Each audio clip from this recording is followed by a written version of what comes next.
Bismillah, alhamdulillah, вассалату вассаламу аля расулилlah. Ассаламу алейкум баршаларыңызға. Бүгін Алла Тағаланың қалауыменен Соп Алла-Ер Хазіретіміздің Сауатлы Азиздің кітабынан сабақтар жалғастырамыз. Бүгінгі тақырыбымыз әулиелердің керемет турасында болады. Бисмиллахир-рахманир-рахим. Ирор бар хақ карамет әулиядин, инаяттур валиларға құдадин. Керемет дегеніміз әулиелерге берілген керемет ол ақиқат дейді. Ол дейді Алла Тағаланың сол өзінің құлдарына әулиелерге берген бір жәрдемі дейді. Карамат харық адет ирур исім болып тұр харық адет нечі қысым. Енді бұл керемет дегеніміз дейді, әдеттегіден тыс жағдай дейді. Әдеттегіден жайшылықта болмайтын жағдай дейді. Ерекше жағдай дейді. Харық адет дейді. Бұл өзі бірнешеге бөлінеді дейді. Бірнеше бөлімдерге бөлінеді дейді енді бұл. Бұл кереметті бірнешеге бөліп таныстырады енді.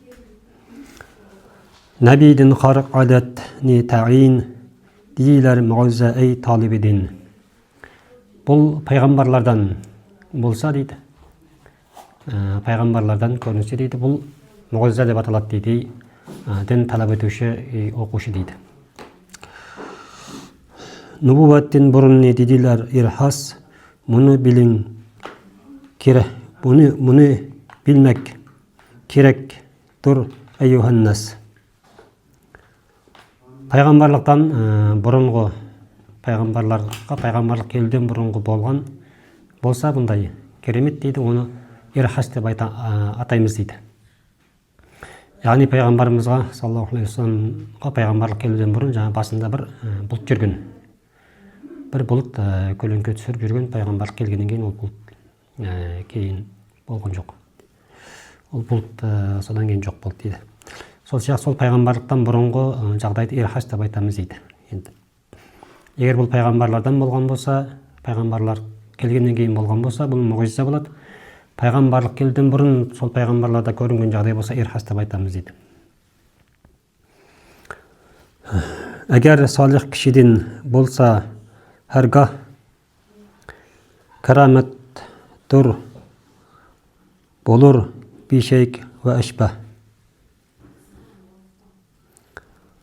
Егер бұл бір салихалы адамнан егер осындай жағдай болған болса, оны біз керемет деп айтамыз дейді. Көрінсе бір авам мүмин кішіден мәғунат тұр ұшыл айған кішіден.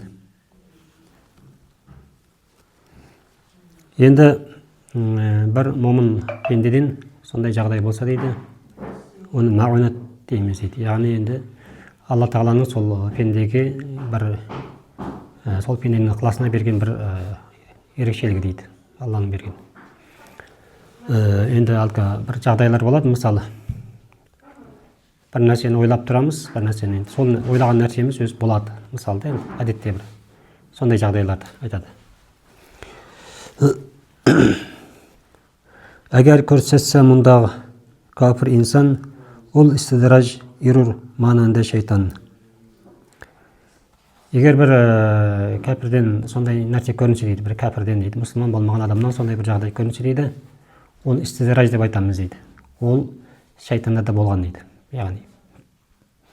Яғни истидраж дегені сөздің мағынасы адам сол жағдай болған адамды бірте-бірте дәреже соның жаңағы адасуына алып баратын жағдай дейді да жаңағы. Ол сондай кәпірден де көрінеді дейді. Егер кәпірден көрінген болса, ол истидраж деп айтамыз дейді оны. Өйткені бұл жағдай шайтанда да болған дейді да, шайтан. Вали ол ариф билла болса, яман іштен қоли котах болса. Енді сол әулиелер айтып тұр енді. Егер сол әулие дейді, Алланы таныған болса дейді. Сосын дейді, қолы дейді күнәдан пәк болған болса дейді қолы. Авамирни хемише қылса ол құл, тақи қылма дегенні қылмаса ол.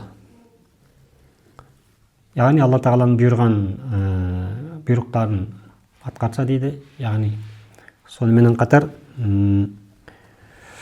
Алла тағала қайтарған істерден қайтса дейді, істеме деген істі істемесе дейді. Яратқан Тәңіріне қорқыныштен низ, қаю шүбха дегенден қылыс пәрхез. Алла тағаладан қорққаннан дейді, сондай бір Алла тағала бір шүбха нәрсенің өзінен дейді, бір күмәнді нәрсенің өзінен де сақтанса дейді сол адам, Құдайдан қорққаннан дейді. Тақи ләззат білән шахватқа ияр, фуру хам кет миса ул яхши кирдар. Жағындай адамның нәпсісіне жағатын істерден дейді. Ләззаттан сондай істерден беріліп кетпесе дейді ол. Соған қатты өзінің тәннің рахатына көп берілмесе дейді. Бұл тағрифлер кішіге болса садық, валидур ол ақылға муафық дейді. Егер осы айтылған сипаттар бір адамда табылса дейді, бұны біз бұл адамды вали, яғни әулие Алланың құлдарынан деп есептейміз дейді.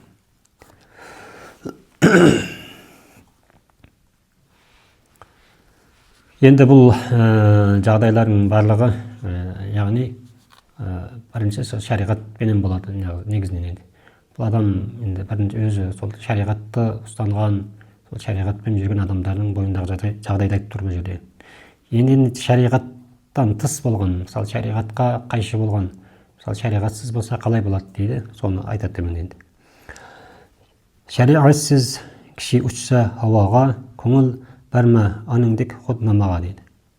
Бір адам дейді, шариғаттың шеңберінде болмаған, шариғатта болмаған жағдайда дейді, көрсең дейді, ол адамның ауаға, аспанға ұшып жүргенін көрсең дейді, ондай дейді, өзімшіл дейді, өзін көрсететінге оған сеніп қалма дейді, сондайларға дейді. Мысалы, шариғатсыз кіші кәр ютса отыны, ауа ортасы да менсе бұлытыны. Бұл да яғни шариғатсыз дейді, бір адам отты жұтқанын көрсең дейді, от жұтқанын, және дейді бұлтқа мініп тұрғанын дейді, көкте бұлтқа мінгенін көрсең дейді. Қачан тапқан болыр құрбат идini, вали білмек тақи андақ кәдini. Ол таппайды дейді, яғни Алла тағалаға жақындықтың мәртебесін таба алмайды дейді. Ол мәртебесі емес, соның есінде ала алмайды дейді ғой соны. Өйткені дейді, ол оның барлығы, істегеннің барлығы шариғатқа сай болмаған жағдайда дейді. Вали білмек тақи андақ кәдini дейді. Оны біз әулие Аллаға жақындаған құл деп айтпаймыз дейді.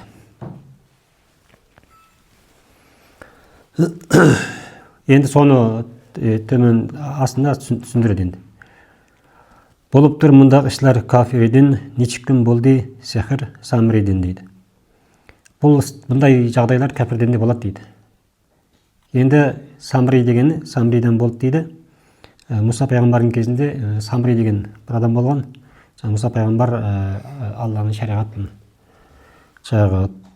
Тауратты алу үшін Тұртауына кеткен кезде,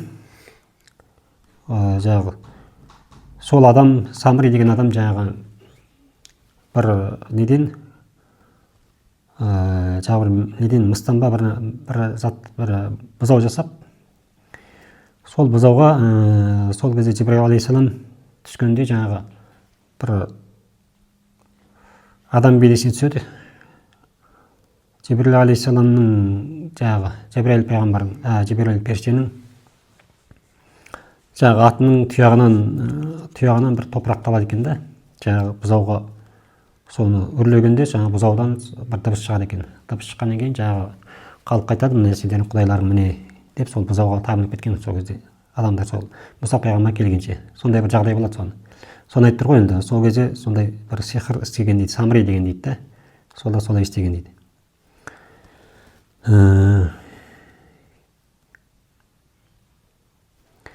İştekil bil ki Firavun әмірден нил қойден yuqarıға ақты беқіл. Сол кезінден Фирауынның енді жаңағы сиқыршылар ұстаған Фирауын сол өзінің кезінде. Солардың сиқырменен жаңағы Нил дариясының өзін кері ағызған дейді сол кезінде.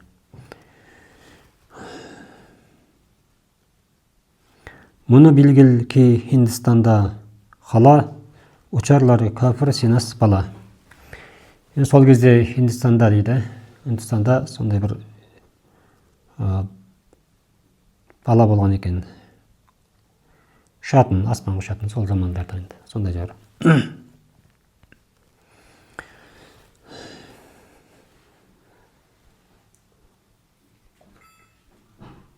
Шариат hükümünü itmey istiqamet тағжип кішілері болмас карамат дейді. Енді шариғатқа бекем болмай дейді, шариғаттың үкімін ұстанбай тұрып, сондай бір ажайып, сондай бір істер біздің көзімізге ғажайып көрінген, сондай керемет жат көрінген істердің барлығы дейді, ол керемет емес дейді.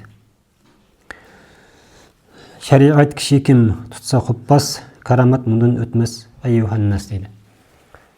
Кім дейді сол шариғатта дейді, сондай бекем ұстанса дейді, шариғаттың үкімдеріне сондай берік болса дейді, одан да өткен бір керемет болмайды негізінде дейді. Шариғатта ұстанған адам, шариғатты сол өзінің сол несімен шариғатты бір адам ұстанып жүрсе солай толық дейді.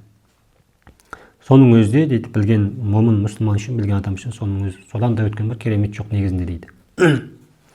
Енді бізге жаңағы керемет десе былай ойлаймыз ғой, жаңағы бір адамдарда жаңағы қарқ әдет деп айтты ғой алдында, сол сияқты жаңағы әдеттен тысқары жағдай болса, соны бір адамнан көрінсе, соны біз керемет сондай бір не деп ойлаймыз дейді. Негізінде керемет ол емес дейді. Негізінде ол адам сол шариғаттың үкімін тура ұстанып жүрген болса, одан да бір өткен керемет болмайды дейді.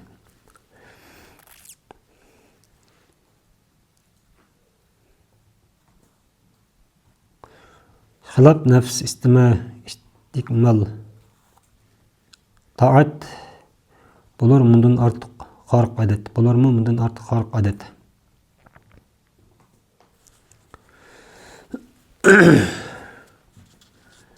Жаңағы өзінің нәпсісіне дейді да, нәпсісіне қарсы дейді да, нәпсісін сындырып, жаңағы нәпсісіне қарсы құлшылық тағатында дейді, нәпсісіне қарсы істеп, жаңағы адам өзінің нәпсісіне берілмей, нәпсісін жеңсе дейді ғой, одан да бір артық бір сондай бір кереметіне жағдай бола ма дейді, негізінде дейді. Кіші десе валини ғайыптан дұр, нағузу билля, ол сөз көп ямандыр. Енді дейді, мындай бір жағдай бар дейді, ол жерде.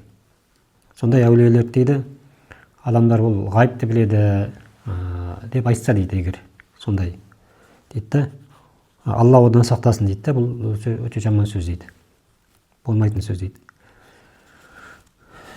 Нәби һәм білмәгәй үшбу рәуіштен мәгәр білдірсе тәңірім бағзы іштен дейді. Бұны дейді пайғамбарларда білмейді дейді. Пайғамбарларда ол ғайыпты білмейді дейді. Егер Алла тағала өзі кейбір істерде дейді, Алла өзі білдірмеген болса дейді. Құданың хасасидор ilm ғайби бұл сөзіне болмағай бір зәрі райби. Енді ол ғайып деген Алла тағаланың өзінің ілімі дейді, Алланың өзінің бір жасырған, Алла өзі ғана білетін жағдай дейді да, негіз ол ғайып деген.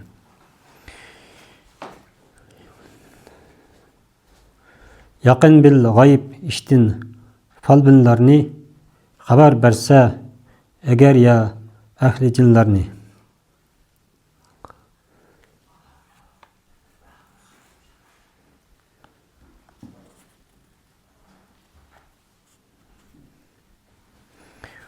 Енді жаңағы бір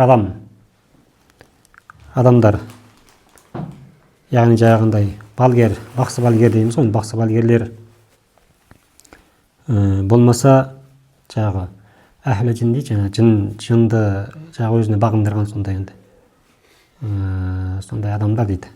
Сондай адамдар бір нәрседен мынандай деп хабар берсе дейді. Хабар айтса дейді да, былай айтып жатыр, былай болады екен деген сияқты жаңағы бақсы балгерлер сондай бір нәрсе айтса дейді. Кіші чин десе, ол батыл сөзіне, болып кафір қара ақылға yüzіне дейді. Құдай сақтасын. Енді егер бір адам соның сөзіне сенсе дейді да, сондай батыл сөз екен, сондай күпір сөзіне. Соның енді өйткені ол жаңағы жындарменен байланыс жасаған адамның сөзін айтып тұр ғой бұл жерде. Сонда жаңағы бақсы балгердің сөзіне сенсе дейді, егер шынай дейді да, шын сенсе дейді, ол адам діннен шығып қалады дейді да, жүзі қара болады дейді. Нағу яқын белгіл ки бағды на мұсылман оямиш вақти ки құрбат тапса дан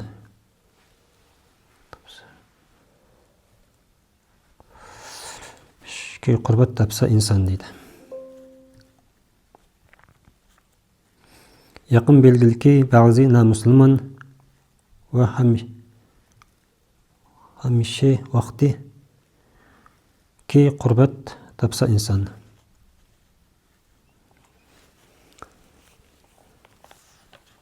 Енді бір адам сондай бір Алла тағалаға жақындық дәрежесіне жетсе дейді, бір әулиелік дәрежеге жеткен болса дейді, сондай бір дәрежеге жеткен болса, көтерар хақ шариат хүкіміне андин болыр yüzі қара мұндақ дегеннен дейді. Егер бір адам сондай бір дәрежеге жетті, сондай бір әулиелік дәрежесіне жетті, енді бұдан Алла тағала шариғаттың үкімін көтеріп қояды, болмаса былайша айтсақ, негізі бұл кісіден намаз мойнынан түседі деген сияқты сөз айтса дейді. Яғни намаз оқымаса да болады деген сөз айтса дейді. Оның сондай адамның дейді жүзі қара болады дейді. Яғни енді ол адамның ондай жағдай жоқ дейді, негізінде ондай болмайды дейді.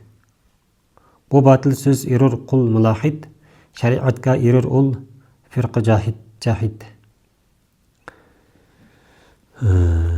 Бұл сөз дейді, жаңағы шариғатқа бұндай сөздер, бұл батыл сөз дейді, бұндай дұрыс емес дейді, бұл сөз бұндай айтуға болмайды дейді негізі. Сондай бір фирқа, сондай бір не шыққан дейді, сол енді кезінде соны айтып тұр ғой, жаңағындай, сондай егер сондай бір дәрежеге жетсе адам бар, Алла тағала оның мойнына не түсіреді, соның шариғатта үкімдер, кейбір үкімдер түседі деген сияқтыны бұл сөздер батыл сөз дейді, болмайды, бұл дұрыс емес дейді. Шариғатқа кіші кем болса мүнкер, күмән жоқтыр, бұлар әлбәтте кәпір дейді. Егер дейді, Құдай сақтасын, енді шариғатқа бір адам дейді, күпірлік қылса дейді, шариғатқа қарсы шықса, қарсы келіп қалса дейді. Бұл адамдан күпірлікке кетуінде күмән жоқ дейді. Ол шариғаттың үкіміне қарсы келсе дейді. Яғни енді бұл, яғни мынау маған парыз болмады енді деп, болмаса менің мойнымнан түсті деген сияқтыны айтса демекші ғой енді бұл жерде. Енді бұл жерде жалпы бір нәрсені айтып тұр да, бұл кісі айтады жаңағы кереметті айтып кетті жаңағы алдында. Кереметті бөлімдерге бөлді жаңағында. Енді мысалы ол керемет пайғамбарлардан болған болса, ол мұғиза деп аталады. Егер пайғамбарлықтан бұрын сол пайғамбарда көрінсе, ирхас делінеді. Егер сол салих, Алла тағаланың бір салихалы құлынан көрінсе, онда ол керемет болады. Егер жай бір мұсылман момыннан көрінген болса, ол Алла тағаланың сол кісіге берген бір жақсылығы, бір артықшылығы болған болып есептеледі дейді. Енді ол нәрсе енді жалпы мұсылмандардың барлығында көрінеді. Мысалы жалпы адамдардың бәрінде болатын нәрсе, енді мысалы мағунат деген жаңағы енді сондай бір адамдар ойындағы істерінің бола қалуы, болмаса сонда ойлап тұрған кісінің болмаса бір ойлаған нәрсесінің алдынан шығуы деген сияқты жағдайлар енді болып тұрды ғой мұндай жағдай. Соны айтады. Енді егер бұл істер енді кәпірден көрінген болса дейді, ол істизраж деп аталады дейді. Істизраж дейді. Енді бұл жағдайлардың барлығын жаңағы айтып келіп, жаңағы жерде енді әулиелер қалай болады дегенде, сондай әулиелер сипаттап кетеді жаңағы. Сосын барып шариғатпен шариғаттың шеңберінен шықпаған жағдайда дейді. Егер енді ол шариғатсыз болған болса, ол нәрселер оны кәпірлер де істейді дейді. Мысалы жаңағы Мұса пайғамбардың кезіндегі бір сиқыршының жағдайын сол сияқтыларды айтып кетеді. Сосын келеді да бұл кісі жаңағы нені айтады. Енді адамдар жаңағы сондай бір нелер шыққан ғой енді кезінде жаңағы. Сондай бір фирқа дейді, жаңағыдай сондай бір адамдар шыққан, жаңағы Алла тағала егер әулиелік сондай бір дәрежеге жеткізсе, адам сондай бір Құдайға жақын болған болса, ол адамнан жаңағы шариғаттың үкімдері түседі, яғни ол адам намаз оқымаса да болады деген сияқты нелерді айтқан дейді. Соларға қарсы, солардың ондайының болмайтындығын соның айтып жатыр бұл жерде. Соған еріп кетпеу үшін сондайларға сеніп қалмасты айтады негізінде. Өйткені ондай жағдай болмайды дейді. Өйткені шариғатсыз ешқандай ондай болмайды. Егер кім шариғатқа дейді, сондай жаңағы шариғат деген жаңағы Алла тағаланың үкімдеріне, бұйырған бұйрықтарына қайтаруларына дейді қарсы келсе дейді, ол адамның кәпір болып кетуінде дейді күмән жоқ дейді. Алла сақтасын. Кіші болмас мұқарраб әмбияден алар бизар ирур ұжып рияден дейді. Адам дейді, әр кім болсын, ол болсын дейді, пайғамбарлардан да Құдай тағалаға жақын бола алмайды дейді. Ол пайғамбарлардан да ешкім Құдайға жақындай алмайды дейді пайғамбарлардай.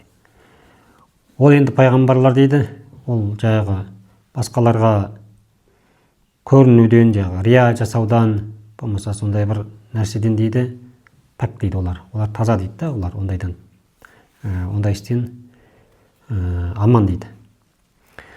Көтерілмәді өлгенше аларден, Құда әргіз көтермес өзгелерден дейді. Енді дейді, бұл шариғаттың үкімі сол пайғамбарлардың өзінде мойнынан түскен жоқ дейді, өлгенше дейді. Дүниеден қайтқанша, Алланың құзырынан қайтқанша сол пайғамбарлар сол соңғы деміне дейін сол шариғаттың үкімін атқарып қайтты дейді. Егер мойнынан түсетін жағдай болса, сол пайғамбарлардан түсу керек еді дейді. Олардан түспегенде дейді, одан басқа ешкімнің мойнынан ол шариғаттың үкімі түспейді дейді. Сонда бұл жерде бұл кісі айтпақшы болған, жаңағы ешкім бір дәрежеге жетіп, бір неге жетсе дағы, сол соңғы деміне дейін Алла тағаланың бұйырған бұйрығынан, қайтарған қайтаруларынан, шариғаттың үкімінен ол адамның мойнынан түспейтіндігін айтып кетеді. Енді қалған келесі жалғасын келесі сабақта жалғастырамыз. Субханаллахи ва бихамдихи, ашһаду ан ла илаха илля анта, астағфирука ва атубу илейк.